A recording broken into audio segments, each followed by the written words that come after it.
Welcome back to my YouTube channel. അപ്പോൾ ഇന്നത്തെ ഒരു ചെറിയൊരു കുട്ടി വ്ളോഗാണ്, ചെറിയൊരു കുട്ടി ട്രിപ്പിൻ്റെ. അതായത് ഞങ്ങൾ ചാലക്കുടിക്കാരുടെ അഭിമാനവും അഹങ്കാരവുമായിട്ടുള്ള അതിരപ്പള്ളിക്കാണ് ഇന്ന് പോകുന്നത്. അതും നമ്മുടെ KSRTC ബസ്സിൽ. നമ്മുടെ പുതിയ സർക്കാർ നിലവിൽ വന്നിട്ട് പ്രിയദർശിനി, അതായത് സ്ത്രീകൾക്ക് സൗജന്യമായിട്ടുള്ള യാത്ര, ഇത്രയും ഒരു സൗകര്യം നമ്മുടെ ഗവൺമെൻറ് നമുക്ക് തന്നിട്ട് അത് നമ്മൾ യൂട്ടിലൈസ് ചെയ്യാതിരിക്കുന്നത് മോശമല്ലേ? പക്ഷേ ഇങ്ങനൊരു അവസരം കിട്ടിയിട്ട് പെട്ടെന്ന് ഇപ്പോൾ പോയി വരാൻ പറ്റുന്നത് അതിരപ്പള്ളി ആയതുകൊണ്ട് ട്രിപ്പ് അങ്ങടാക്കിയെന്നുള്ളൂ. എൻ്റെ കൂടെ വരുന്നത് വേറെ ആരുമില്ല. ഞാൻ എവിടെ തെണ്ടിത്തിരിയാൻ പോയാലും സ്ഥിരം ഞാൻ വിളിക്കും. ആദ്യത്തെ ആൾ എത്തിയിട്ടുണ്ട്, വൈകാതെ രണ്ടാമത്തെ ആൾ എത്തി. അങ്ങനെ ഞങ്ങൾ ബസ് സ്റ്റോപ്പിലേക്ക് നടന്നുകൊണ്ടിരിക്കുകയായിരുന്നു. നല്ല നട്ടപ്പറ വെയിലായിരുന്നു. ബസ്സിൽ പോകൽ വളരെ കുറവാണ്. ഇപ്പോൾ ഇപ്പോഴും 2 വീലറിൽ തന്നെയാണ് എവിടേക്കെങ്കിലും പോവുക. മഴക്കാലം എന്ന് പറഞ്ഞിട്ട് എന്താ കാര്യം, നല്ല ചൂട് വെയിലായിരുന്നു. പിന്നെ ഉച്ചനേരമായതുകൊണ്ട് പറയും വേണ്ട. കുറേ പ്രിയദർശിനി ബസ്സുകൾ ഞങ്ങൾ അവിടെ നിൽക്കുമ്പോൾ തന്നെ പോകുന്നുണ്ടായിരുന്നു.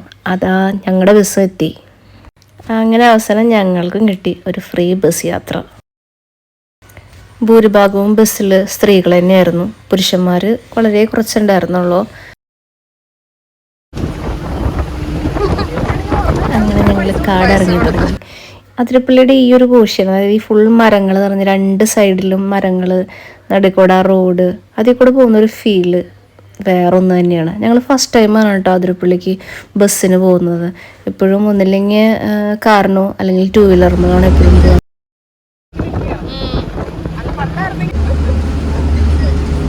അങ്ങനെ ഞങ്ങൾ അവസാനം അതിരപ്പള്ളിയിലെത്തി. വലിയ തിരക്കൊന്നും ഉണ്ടായിരുന്നില്ല. കൂടുതലും തമിഴന്മാരായിരുന്നു, കൂടുതൽ മലയാളി സ്നേഹികളും കൂടുതൽ തമിഴന്മാരുടെ തിരക്കായിരുന്നു. പിന്നെ ഒട്ടും വെള്ളമൊന്നുമില്ല എന്നാണ് അറിഞ്ഞത്. അപ്പോൾ അതുകൊണ്ട് തീരെ ഇറങ്ങി ആദ്യം പോയത് എന്തെങ്കിലും ഒന്ന് കഴിക്കാനായിരുന്നു, കാരണം അത്രയ്ക്ക് വിശപ്പുണ്ടായിരുന്നു.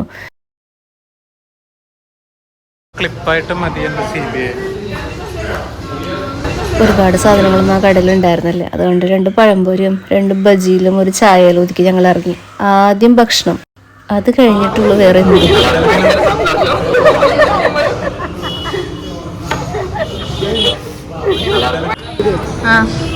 അങ്ങനെ ഞങ്ങൾ ടിക്കറ്റ് എടുക്കാൻ പോയി. അവിടെ പ്രത്യേകം എഴുതി വെച്ചിട്ടുണ്ട് കേട്ടോ, വെള്ളം വളരെയധികം കുറവാണ്, അതുകൊണ്ട് താല്പര്യമുള്ളവർ മാത്രം ടിക്കറ്റ് എടുത്ത് താഴേക്ക് ഇറങ്ങിയാൽ മതിയെന്ന്.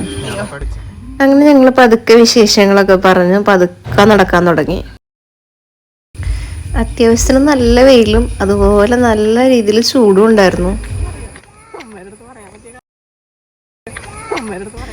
അത് അങ്ങോട്ട് നോക്കൂ, അതാണ് നമ്മുടെ അതിരപ്പള്ളി. നിങ്ങൾക്ക് കാണുമ്പോൾ തന്നെ അറിയാം, ഫുൾ പാറ മാത്രമേ കാണാനുള്ളൂ. അവിടെ ഇവിടെയും കുറച്ച് വെള്ളമുണ്ട്, തീരെ വെള്ളമില്ലായിരുന്നു. ഈ മുകളിൽ നിന്നുള്ള വ്യൂവിനേക്കാളും ഏറ്റവും അടിപൊളി താഴേക്ക് ഇറങ്ങിയിട്ട് ഒരു വ്യൂ ഉണ്ട്. അതായത് നേരെ വെള്ളച്ചാട്ടത്തിന്റെ ഏറ്റവും അടിയിൽ നിന്നിട്ട് അടിയിലെ പാറക്കെട്ടുകളുടെ അടുത്തേക്ക് നമുക്ക് പോകാൻ പറ്റും.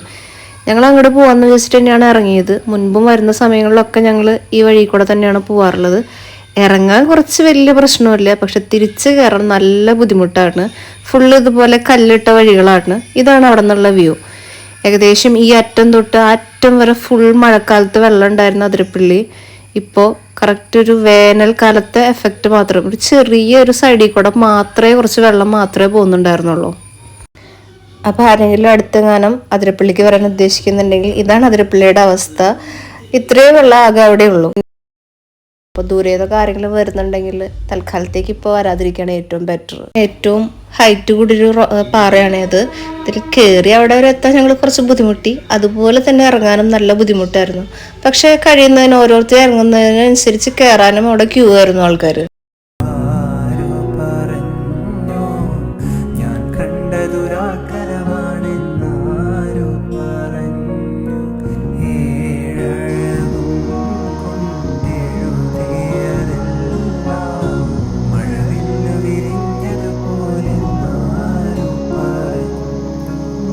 അങ്ങനെ ഞങ്ങൾ തിരിച്ചിറങ്ങി.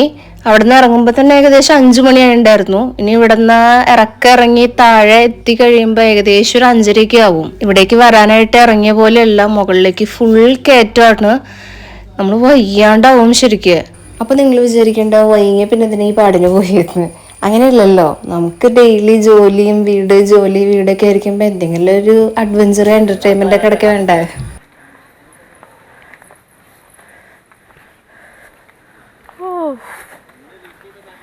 അവസാനം ഞങ്ങൾ മുകളിലെത്തി. അപ്പോൾ അവിടെ ഇരിക്കാൻ കുറച്ച് സീറ്റ് ഉണ്ടായിരുന്നു, അവിടെ ഇരുന്നു.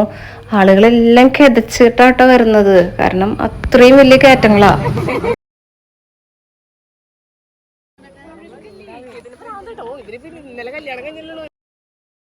ഇനി ഇവിടെ നിന്ന് അങ്ങോട്ട് മെയിൻ റോഡിലോട്ട് എത്തണമെങ്കിൽ ഇവിടെ നിന്ന് ഇനിയും നടക്കാനുണ്ട്. അങ്ങനെ കഷ്ടപ്പെട്ട് ഞങ്ങൾ ഒരുവിധം എത്തി. 5 അരിയായി ഞങ്ങൾ അവിടെ താഴത്തേക്ക് ഇറങ്ങി എത്തിയപ്പോൾ അവിടെ ഒരു പ്രൈവറ്റ് ബസ് എടുക്കുന്നുണ്ടായിരുന്നു കേട്ടോ. അപ്പൊ തിരിച്ച് പൈസ കൊടുക്കാതെ ട്രാൻസ്പോർട്ടിൽ പോവാന്ന് വെച്ചിട്ട് ഞങ്ങൾ വെയിറ്റ് ചെയ്തു ട്രാൻസ്പോർട്ട് ബസ്സിനായിട്ട്. അങ്ങനെ കാത്തിരുന്നപ്പോഴാണ് ദാടാ വരുന്നു ഒരു ട്രാൻസ്പോർട്ട് ബസ്. അപ്പൊ കണ്ടക്ടർ അടുത്ത് ചോദിച്ചപ്പോൾ അത് പറഞ്ഞു അത് 6:30 എടുക്കുള്ളൂ. 6:30 പോയി കഴിഞ്ഞാൽ വീട്ടിലെത്തുമ്പോൾ നല്ലൊരു സമയം. ഒരു 6:30 ആയിട്ടും നല്ല വെളിച്ചമുണ്ടായിരുന്നു. ഇരുട്ടായതിന്റെ യാതൊരുവിധ ഫീലും ഉണ്ടായിരുന്നില്ല. ഇതൊരു 6-6:30 സമയത്ത് വീഡിയോ ആണ്. ഇപ്പോഴും കണ്ടോ നല്ല വെയിലായിരുന്നു. അപ്പൊ ഓക്കെ, ടാറ്റാ, ബൈ ബൈ. ഇത്രയേ ഉള്ളൂ ഞങ്ങളുടെ അതിരപ്പള്ളി വ്ളോഗ്. ചാലക്കുടി എത്തിയപ്പോഴേ നല്ല ട്രാഫിക് ആയിരുന്നു. ഒരു 7 മണിയായി ഞങ്ങൾ ചാലക്കുടി എത്തിയപ്പോൾ. അപ്പൊ ഈ കുട്ടി വ്ളോഗ് ഇഷ്ടമായെങ്കിൽ ലൈക്ക് ചെയ്യുക, ഷെയർ ചെയ്യുക, സബ്സ്ക്രൈബ് ചെയ്യുക. അപ്പൊ അടുത്ത വീഡിയോ ആയിട്ട് വരുന്നത് വരെ tata, bye bye, see U.